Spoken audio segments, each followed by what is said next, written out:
এত গরমে এত পথ ঘুরে আসলাম, কোনো কাজ পেলাম না। অভাবের সংসার কি যে করি, অনেক কষ্ট হয়ে গেছে। যাই ওই গাছের নিচে একটু ঘুমিয়ে নেই। মহেশ, তোর সততা আর নিষ্ঠা দেখে আমি তুষ্ট। আমি তোকে একটা ঠিকানা দিচ্ছি, এই ঠিকানায় গেলে তুই গুপ্তধন পাবি। তবে কোনো বিপদে পড়লেই এই মন্ত্র 3 বার জপ করবি, তোর সব বাধা বিপদ কেটে যাবে। মন্ত্রটা হচ্ছে ওম ক্লিম কালিকায় স্বাহা।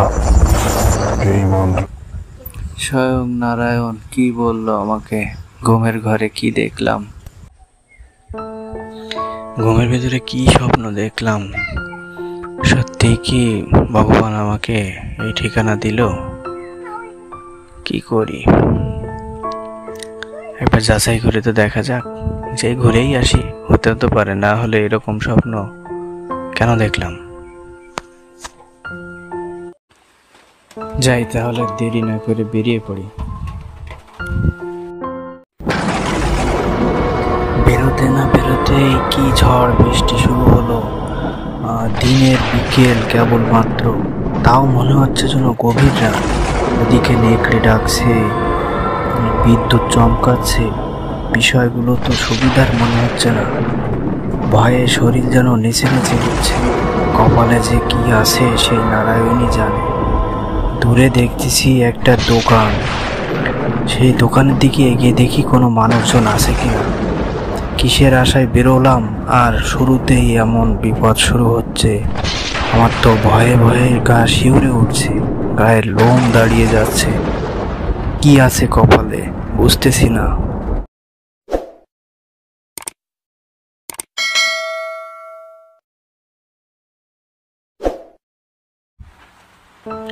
এত বৃষ্টি হচ্ছে, থামছেই না। যা, হাঁটতে হাঁটতে ভিজেই গেলাম। যাই হোক, দোকান পর্যন্ত চলে এসেছি। যাই, দোকানের ভিতরে যাই। বাবু ভিজে গেছেন দেখছি, অনেক দূর থেকে আসলেন মনে হয়। বসুন বসুন। বাবু মনে হয় এলাকায় নতুন, তা বাবু কোথা থেকে আসলেন? আসলাম জীবননগর থেকে। বাবু খাবার দাবার কিছু খান? না বাবু, পরে খাবো ক্ষণ। আসতে আসতে যে ভয় পেলাম। কি ভয় পেলেন আবার? এখন বিকেল বেলা, তারপরেও মনে হচ্ছে যেন রাত। কি ভয়ানক ভাবে বৃষ্টি নামছে, মেঘ ডাকছে। এর সব দেখে খুব ভয় পেয়েছি দাদা। ও এই ব্যাপার বাবু, এ তো প্রতিদিনের ব্যাপার আমাদের এখানে। দাদা তাহলে আপনার নাম কি? আমার নাম মদন ঘোষ। তাহলে দাদা একটা ঠিকানা বলতে পারবেন? বলেন বাবু, দেখি পারি কিনা। এখানে শিমুল বাড়ির গ্রাম কোনটা? এত ঝড় বৃষ্টি শুরু হলো দাদা, আমার বাড়ি থেকে বেরোলাম আর ঝড় বৃষ্টির জন্য আমার পিছু পিছু চলে এসেছে। এই তো এখান থেকে আর 20 মিনিট হাঁটলেই শিমুল বাড়ির গ্রাম। আচ্ছা মদন দাদা, ওখানে মাঠের ডাঙ্গা বলে কোনো জায়গা আছে? আছে বাবু, কিন্তু কেন বলুন তো? ওখানে আবার কি? ওখানে তো তেমন মানুষজন থাকে না, কেউ যায় না। কেন দাদা, ওখানে কি থাকে? ওখানে শ্মশান আছে, মরা গরু ছাগল ফেলে দেয়, ছোট বাচ্চা মরে গেলে ওখানে ফেলে দেয়। জায়গাটা অনেক ভয়ের বাবু। দাদা আপনার কথা শুনে তো আমারই ভয় লেগে গেছে। ঠিক আছে দাদা, আর দেরি করব না, শিমুল বাড়ির গ্রামে যাব। রাত হয়ে যাচ্ছে, তাড়াতাড়ি বেরিয়ে পড়ি তাহলে। হ্যাঁ হ্যাঁ, তাই হোক বাবু, তাহলে আস্তে আস্তে বেরিয়ে পড়েন। আর সময় পেলে আবার আসবেন, এসে ঘুরে যাবেন। আমি এদিকেই থাকি প্রায় সময়। বেরোতে না বেরোতেই কি ঝড় বৃষ্টি শুরু হলো। দিনের বিকেল কেবলমাত্র, তাও মনে হচ্ছে যেন গভীর রাত। ওদিকে নেকড়ে ডাকছে, বিদ্যুৎ চমকাচ্ছে। বিষয়গুলো তো সুবিধার মনে হচ্ছে না। ভয়ে শরীর যেন নেচে নেচে উঠছে। কপালে যে কি আছে সেই নারায়ণই জানে। বেরোতে বেরোতে অনেক দেরি হয়ে গেল, আর বৃষ্টিও যেন আমার পিছু ছাড়ছে না। চারিদিকে এত অন্ধকার, বিজলি চমকাচ্ছে। এই গ্রামটা কত শুনশান, কোথাও কাউকে দেখছি না। আমার পাশ দিয়ে যেন কি একটা চেঁচাতে চেঁচাতে উড়ে চলে গেল। শুনে তো মনে হচ্ছে কোনো অশরীরই আমার পিছু নিয়েছে। এক গুপ্তধনের লোভে আজ আমার প্রাণটা না চলে যায়। আর এত বড় রাত, কোথায় যে একটু আশ্রয় নিব? হে নারায়ণ, একটা উপায় করো। দূরে একটা বুড়িমাকে দেখতে পাচ্ছি, যাই দেখি, ওনার ওখানে যেয়ে দেখি বুড়িমার কাছে আজকে রাতটা আশ্রয় পাওয়া যায় কিনা। এই বলে আমি বুড়িমার সামনে যেয়ে দাঁড়ালাম। এত রাতে তুমি কোথা থেকে আসলে বাছা? এই গায়ে তো এর আগে তোমাকে দেখিনি। বুড়িমা, আমি আসলাম জীবননগর থেকে, সামনের গ্রামে যাব। তাই যেতে যেতে রাত হয়ে গেল, এখন কোথায় যাই? যদি আপনাদের এখানে একটু আশ্রয় পেতাম তাহলে খুব উপকৃত হতাম বুড়িমা। এই বলে আমি চুপ হয়ে গেলাম। থাকতে তো দেওয়া যায় বাছা। আমি এই বুড়ো মানুষ একা একা এই ফাঁকা বাড়িতে থাকি। যদি তুমি কষ্ট করে থাকতে পারো তাহলে আমার কোনো অসুবিধা নেই। বড় উপকার করলেন বুড়িমা। এই যে ভয়ানক রাত, খুব ভয় পাচ্ছিলাম কোথায় যে একটু আশ্রয় নেব। চারিদিকে যে ভয়ঙ্কর আওয়াজ। তুমি তাহলে বাইরে আর দাঁড়িয়ে না থেকে আমার সাথে এসো বাছা। ভয় পাওয়ার কোনো দরকার নেই এখানে, এটা এরকম নৈমিত্তিক ব্যাপার। এসো এসো, দেখি তোমার একটু বিশ্রামের ব্যবস্থা করে দিই। এসো তাহলে আমার সাথে। বুঝলে বাবা, এই হলো আমার ছোট্ট কুঁড়ে ঘর, একা একা থাকি। তো রাতে তুমি খাওয়া দাওয়া করেছো? আর আমি খেয়েছি কিছু মুড়ি চানাচুর। বুড়ো মানুষ, ইনকাম করতে পারি না, যা পাওয়া জোটে তাই খাই। তো রাতে কিছু লাগলে আমাকে বইলো, লজ্জা করো না কো। খেয়েছি বুড়িমা, আমি দোকানের থেকে হালকা পাতলা কিছু খেয়েছি, রাতে খাওয়া লাগবে না। আর তুমি চিন্তা করো না, আমি শুয়ে পড়ি। সারাদিন অনেক ক্লান্তি গেছে, মাথা গোজার ঠাইটুকু পেয়েছি, এই অনেক। তা তুমিও যাও, ঘুমিয়ে পড়ো তাহলে বুড়িমা। যাক, বুড়িমা চলে গেছে, আমি এবার শুয়ে পড়ি।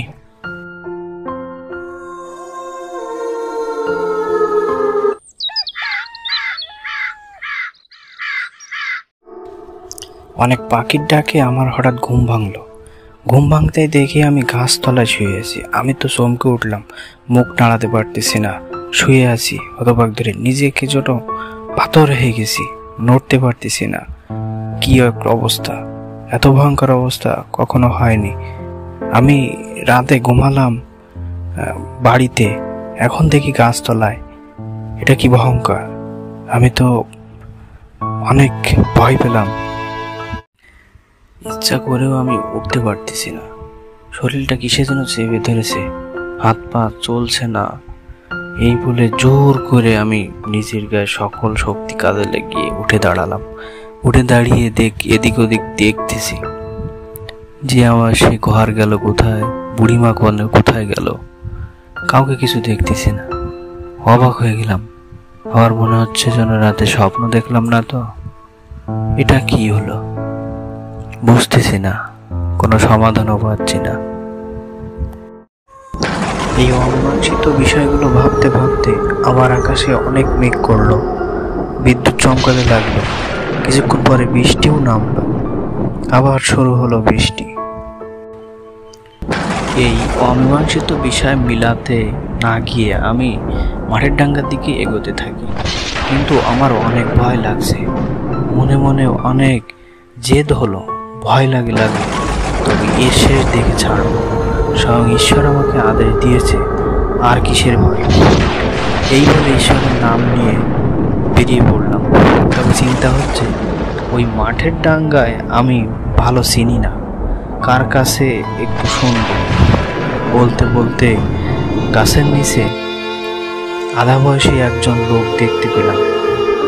কাছে গিয়ে দেখি তার গায়ের রং কালো, চোখ যেন আগুন বেরোচ্ছে, আমার দিকে যেন চোখ মোটা করে তাকিয়ে আছে। মনে মনে ভাবছি, উনি মানুষ তো না অশরীরী।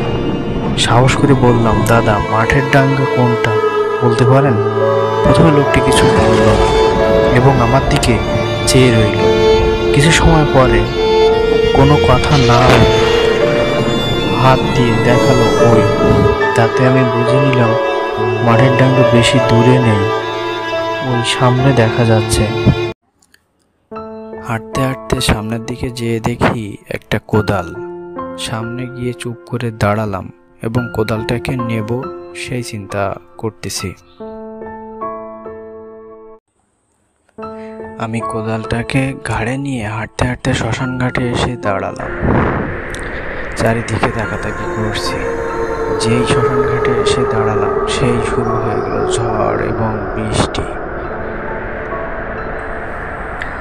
আমার ঠিক পিছনে শ্মশানের পাশে কি যেন একটা দাঁড়িয়ে আছে। আমি ঠিক একটু তাকাতেই বিকট চিৎকার দিয়ে আমার মাথার উপর দিয়ে উড়ে চলে গেল। আমি ভয়তে আমার তো প্রাণ বেরিয়েই যাবে অবস্থা। তারপরেও নিজেকে সাহস করে দাঁড়ালাম, কারণ এটা তো আমার কাছে নতুন হচ্ছে না, বারবারই এমন হচ্ছে। গুপ্তধন কোথায় পাবো কি জানি, দেখি এখান থেকেই খোঁজা শুরু করি। খোঁজা দিতেই ওরে বাবা, এমন কাণ্ড, মাটি ভাগ হয়ে গেল। এটা কখনো সম্ভব? আজকে কি আমার রক্ষা হবে? বিজলি চমকাচ্ছে, মাটি ভাগ হয়ে গেল।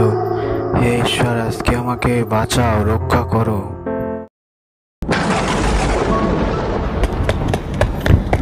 হঠাৎ করে ঘোড়ার হাঁটার শব্দ পেলাম, কিন্তু কোথাও কিছু দেখতেছি না। হঠাৎ করে দেখি মাথার উপর দিয়ে আকাশের থেকে এক মুন্ডু কাটা একটা ব্যক্তি এবং মুন্ডু কাটা একটা ঘোড়া আমার মাথার উপর দিয়ে উড়ে আসছে, এসে আমার সামনে দাঁড়ালো। আমি তো এমন দৃশ্য জীবনে আমি আগে কখনো দেখিনি। মুন্ডু কাটা ঘোড়ার উপরে যে বসে আছে তার মাথা নেই, তারপরও আমাকে কিছু শব্দ বলল। কে রে তুই তো কোনো সাধারণ বালক নস। এখানে আসলি কিভাবে? মা বসমানো তোকে পথ দেখাচ্ছে, তার মানে তোর ভিতরে তো কোনো শক্তি আছে অবশ্যই। আর তুই এইসব গুপ্তধনের কথা জানলেও বা কি করে? এটা তো কেউ জানে না। আমি অনেক দূরের থেকে এসেছি, ভগবান নারায়ণ আমাকে এই ঠিকানা দিয়েছে, তাই আমি এসেছি। ভগবান নারায়ণ তোকে পাঠিয়েছে, সেটা কি করে হয়? সত্যি করে বল তুই কে, না হলে এই দা দিয়ে এক কোপে তোর মুন্ডু কেটে ধর থেকে আলাদা করে দেবো। না না না, আমি সত্যি বলছি। ভগবান নারায়ণ আমাকে এই মন্ত্রটাও শিখিয়ে দিয়েছে। এই মন্ত্রটা হচ্ছে ওম ক্লিম কালিকায় নমঃ। এই মন্ত্রটা 3 বার বলতে বলেছে। তুই তো তাহলে সত্যি কথাই বলছিস। হ্যাঁ, এই মন্ত্রটাই বলার ছিল। ভগবান এবার আমাকে মুক্তি দিল এই দায়িত্ব থেকে। নিয়ে তোকে পথ দেখাচ্ছি আমি, এই পথে তুই যা, গেলে সব গুপ্তদান পেয়ে যাবি। এই মাটির ফাটল দিয়ে দেখ সিঁড়ি আছে, এই সিঁড়ি দিয়ে প্রবেশ কর। প্রবেশ করে দেখবি ভিতরে ঘর আছে, ঘরের ভিতরে সবকিছুই আছে। যাই তাহলে, দেখি কপালে কি আছে এবার।